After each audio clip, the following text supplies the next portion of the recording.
తెలంగాణ. ఈరోజు తెలంగాణ ఉద్యమకాల జేఏసీ కార్యవర్గం ఏర్పాటు చేయడం కరీంనగర్ జిల్లాలో.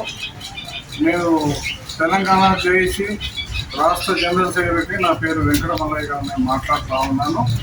ఎందుకంటే ఎన్నో 15-20 ఏళ్ళ నుంచి తెలంగాణ ఉద్యమాలు చేశాను. లాస్ట్ తెలంగాణ వచ్చింది. తెలంగాణ వచ్చిన తర్వాత ఇవాళ రేవంత్ రెడ్డి గారు ఒక మంచి మాట చెప్పాడు. తెలంగాణ ఉద్యమకారులకు 250 గజాల జాగా ఇస్తా, 25,000 పెన్షన్ ఇస్తా, హెల్త్ కార్డులు ఇస్తామని ప్రకటించాడు. ఆ మాట మీద నిలబడాలని వారికి నేను రిక్వెస్ట్ చేస్తా ఉన్నాను. ఎందుకంటే వీళ్ళ ఉద్యమాలు అన్ని కులాలు మతాలకు అతీతంగా ఉద్యమం చేస్తున్న తెలంగాణ వచ్చింది. కాబట్టి మీరు ఒక మంచి మాట మాట్లాడారు. ఎల్లకాలం మీకు కృతజ్ఞతగా ఉంటామని మేము మనం చెప్తున్నాం. ఎందుకంటే మీరు ఒక మాట మీద నమ్మకంగా ఉన్నారని మేము అనుకుంటున్నాము. మాట తప్పదని రేవంత్ రెడ్డికి నేను రిక్వెస్ట్ చేస్తున్నాను. ఇవాళ కరీంనగర్ నుంచి మేము స్టార్ట్ చేసాం మళ్ళీ. ఎందుకంటే కరీంనగర్ జిల్లాలో ఇప్పుడు ఎగ్జిక్యూటివ్ మీటింగ్ జరిగింది. 56 మండలాల్లో మేము కమిటీలు వేయబోతున్నాం. మొత్తం అన్ని జిల్లాలలో ఈ కరీంనగర్ జిల్లా 16 మండలాలు, తర్వాత 57 మండలాల్లో కమిటీలు వేసి ఉద్యమాన్ని ఉధృతం చేస్తామని నేను మనవి చేస్తున్నాను. కాబట్టి ఇవాళ ఈ ప్రకృతి రామరెడ్డి ఇచ్చిన పిలుపు మేరకు ఇక్కడ కరీంనగర్ జిల్లా యావత్ మొత్తం ఉద్యమాలు చేసి ఇవాళ ఉద్యమాన్ని ముందుకు తీసుకుపోతాం. కాబట్టి ఇవాళ రామరెడ్డి గారు కొంతమంది ఇవాళ సెలెక్ట్ చేయడం జరిగింది. ఇవాళ ఉద్యమకారుల జేఏసీ యూత్ ప్రెసిడెంట్గా మార్వడి ఉదయ్ కిరణ్, తర్వాత తెలంగాణ జేఏసీ యూత్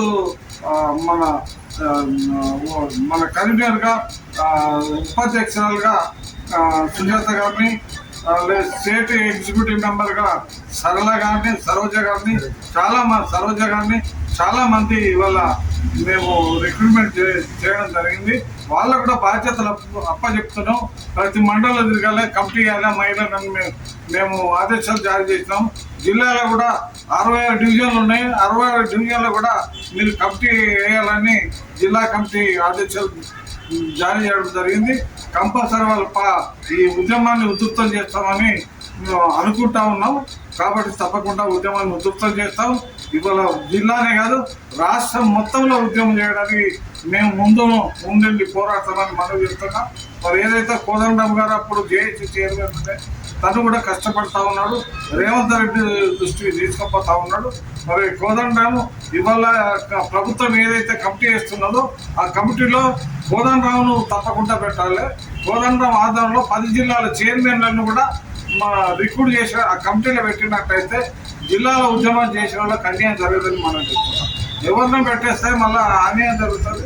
చాలా మంది టీఆర్ఎస్లో పదవులు తీసుకున్నారు, ఆ లాభం పొందారు, నామినేటెడ్ పోస్ట్ ఇచ్చిన వాళ్ళు కూడా మాకు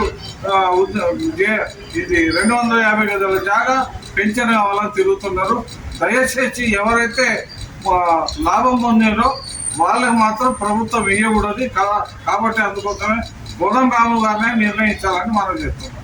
దాంతోపాటు 10 జిల్లాల చైర్మన్లు కూడా వారితో ఉంటే వారు కూడా